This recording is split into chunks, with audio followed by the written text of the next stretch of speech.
नमस्कार दोस्तों, target with PS Parihar channel में आपका स्वागत है। आज की इस वीडियो में हम लोग बात करेंगे आरओ कोड अपडेट की। मैंने हालांकि कल ही आप लोगों को इसके बारे में जानकारी दे दी थी, लेकिन कल मैंने आप लोगों को यह भी बताया था कि अधिक जानकारी मैं तब दूंगा जब हाई कोर्ट का ऑर्डर वेबसाइट पर अपलोड हो जाएगा। लेकिन जैसा कि मैं हमेशा कहता हूं, जो कहता हूं वही होता है। और जो मैंने आप लोगों को कल एक एक लाइन जो बातें बताई थी कल की बहस का, वो एक एक लाइन आज ऑर्डर में उतरी हुई है। तो यही ऑर्डर हम लोग देखेंगे। इसके पहले 4 तारीख को सुनवाई हुई थी, 28 तारीख को भी इसकी डेट लगी थी। पिछली सुनवाई में हाई कोर्ट ने उत्तर प्रदेश लोक सेवा आयोग से यह मांगा था कि हमें आप लोग हलफनामा दीजिए, रिकॉर्ड दीजिए, क्या कोई ऐसा विद्यार्थी सामान्य वर्ग का, जनरल का है जिसके नंबर कम है और उसने मुख्य परीक्षा दी हो और उसका चयन हुआ हो, याचियों के नंबर ज्यादा और उसके नंबर कम रहे हों। इसको लेकर के उत्तर प्रदेश लोक सेवा आयोग ने हलफनामा दिया था और उत्तर प्रदेश लोक सेवा आयोग ने यह माना था कि कुछ ऐसे विद्यार्थी थे जिनके नंबर याचियों से कम थे और उन विद्यार्थियों ने मुख्य परीक्षा दी थी और उनका चयन भी हुआ है। बस यहीं से मामला थोड़ा बदल गया और ये जो ऑर्डर है ये अपलोड हो गया। तो इस ऑर्डर को देख सकते हैं। इसके जो याची हैं विवेक यादव एंड 4 अदर्स, आलोक मिश्रा हैं, अब ये जो भी याची हैं उनके ये अधिवक्ता है प्रियांशु शुक्ला, आलोक मिश्रा, और सरकार के वकील तो यही हैं। कोर्ट नंबर 1 में ये सुनवाई हुई थी और लगभग 1 बजे के आसपास कल ये ऑर्डर सुनाया गया था, लेकिन अपलोड नहीं। हम लोग इसका हिंदी अनुवाद देखते हैं। अधिवक्ता है राजन राय और मंजीव शुक्ला। ये हिंदी अनुवाद आपको ज्यादा चीजें समझ में आएंगी। और मामला वही है कि प्रीलिम्स में जो आरक्षित वर्ग के विद्यार्थियों को केवल आरक्षित कोटे में रखा जाता है। विद्यार्थियों को यह कहना था कि प्रीलिम्स में जो ओपन कैटेगरी की जो सीटें हैं जिनके नंबर ज्यादा, उन विद्यार्थियों को क्वालिफाई कराया जाना चाहिए। ये विद्यार्थियों का तर्क था। तो यहाँ पर लिखा है कि आयोग की ओर से यह बताया गया कि जनरल या अनारक्षित या ओपन कैटेगरी के 25 ऐसे विद्यार्थी थे जिनके नंबर याचिकाकर्ताओं से कम थे। यानी कि जो ज्यादा नंबर जिन विद्यार्थियों के थे, ओबीसी के और ईडब्ल्यूएस के, ये विद्यार्थी मेंस नहीं दे पाए। और जो सामान्य वर्ग के और जो दूसरे राज्यों के जो विद्यार्थी थे, अदर स्टेट के, वो भी सामान्य वर्ग में यहाँ पर आते हैं, वो विद्यार्थी मेंस में बैठे थे। लिखा है जबकि अपीलकर्ताओं को ऐसी अनुमति नहीं दी गई। जिनके नंबर ज्यादा थे वो मुख्य परीक्षा में नहीं बैठ पाए। आयोग के वरिष्ठ अधिवक्ता ने यह भी कहा कि आरक्षण से संबंधित किसी भी प्रकार की छूट, रियायत का प्रश्न प्रारंभिक परीक्षा या शॉर्ट लिस्टिंग के चरण में लागू नहीं होता है। यह आयोग का कहना था कि प्रीलिम्स में हम कोई छूट नहीं देंगे, कोई आरक्षण का लाभ नहीं देंगे।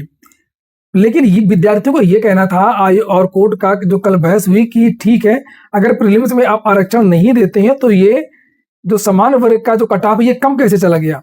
तो एक तरीके से जो सामान्य वर्ग की सीटें हैं ये भी तो आरक्षित ही हो गई ना।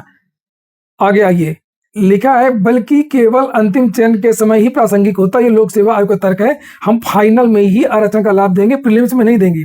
अपीलकर्ताओं के अधिवक्ता ने बताया कि एक अपीलकर्ता को छोड़ करके किसी अन्य ने आरक्षित वर्ग की छूट का दावा नहीं किया है। यानी कि जितने भी विद्यार्थी थे, जो भी याची हैं, उनमें से कोई भी विद्यार्थी किसी भी प्रकार का कोई भी लाभ नहीं लिया है। ये कहने का मतलब है किसी प्रकार की छूट का लाभ नहीं लिया है। यानी सबकी उम्र लगभग 40 के अंदर ही रही होगी। यही बात यहाँ पर कही गई है।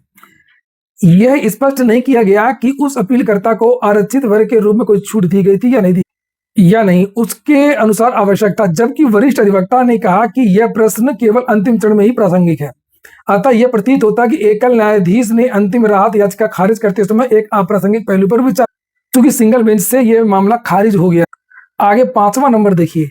अन्य मुद्दों के संबंध में हमारा प्रथम दृष्टया मत है कि भारत के संविधान के अनुच्छेद 16(1) समानता का अधिकार, अनुच्छेद 14 के साथ पढ़ने पर उल्लंघन हुआ है। यह याचियों का कहना है। इस अपील की सुनवाई की योग्यता के संबंध में जहां चयन प्रक्रिया में आरक्षण के अनुप्रयोग में मूलभूत त्रुटियां हैं और सार्वजनिक रोजगार में समानता एवं निष्पक्षता के मौलिक अधिकार का उल्लंघन हुआ है।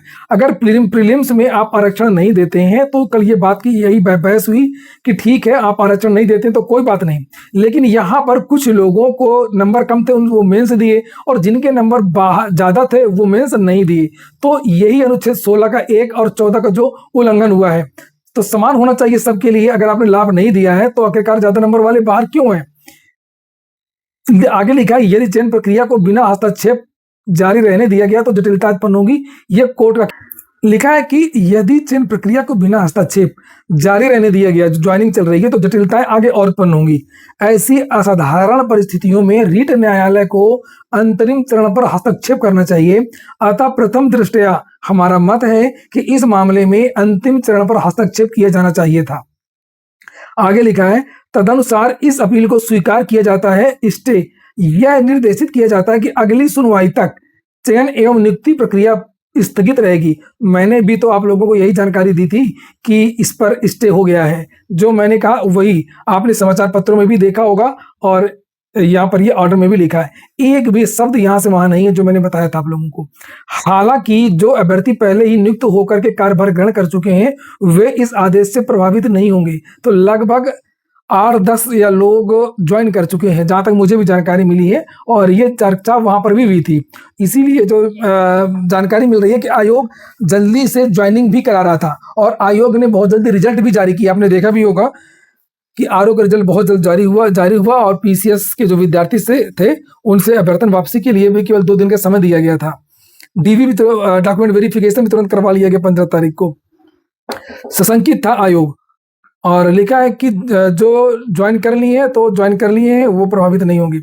इस प्रकरण को दिनांक मंगलवार को 12 मई को प्रथम वाद के रूप में सूचीबद्ध किया जाए। तो खास तौर से इसको प्रथम वाद के रूप में इसको सूचीबद्ध किया जाएगा। इसकी सुनवाई होगी 12 तारीख को। निश्चित तौर पर 12 तारीख को बहुत सारी चीजें निकल करके आएंगी। कोर्ट ने कुछ और डाटा वगैरह भी मांगा था जो कल बहस हुई थी। महिलाओं को लेकर के कितनी छात्राएं चयनित हुई हैं, छात्राओं को कितना लाभ मिला है, अन्य वर्ग को कितना लाभ मिला है, सागरा का सारा जो आंकड़ा है वो हाईकोर्ट को देना है। और उत्तर प्रदेश लोक सेवा आयोग के पास भी समय कम है। आज है 9 तारीख और जो जानकारी निकल करके आ रही है कि अधिवक्ताओं वगैरह से सलाह विमर्श हो रहा है, बड़े बड़े वकीलों से बातचीत हो रही है। अन्य राज्यों के आरक्षण को लेकर के, माइग्रेशन को लेकर के जो ऑर्डर आए हैं सुप्रीम कोर्ट के, हाई कोर्ट के, उनको भी देखा जा रहा है कि किस तरीके से कुछ छूट मिल सकती है, रियायत मिल सकती है। और नहीं तो फिर ये जो आपका प्री का जो रिजल्ट है वो रिवाइज्ड हो सकता है। अगर रिजल्ट रिवाइज्ड होगा तो फिर दोबारा मेंस होगा। हालांकि ऐसा अभी तक के इतिहास में हुआ नहीं है। आज तक के इतिहास में इस तरीके से कभी नहीं हुआ है। अगर ये चीजें होती हैं तो ये भारत के इतिहास में, उत्तर प्रदेश के इतिहास में, लोक सेवा के इतिहास में बहुत बड़ी घटना होगी। और अगर गलत हुआ है तो निश्चित तौर पर ये भले ही पहली बार हो, बहुत सारी चीजें जीवन में पहली बार होती हैं, वो होता भी है। तो कुछ भी हो सकता है। देखिए, अब शिक्षा मित्रों को थोड़ी पता था कि हमको बाहर कर दिया जाएगा, हम योग्य नहीं है, जो भी चीजें।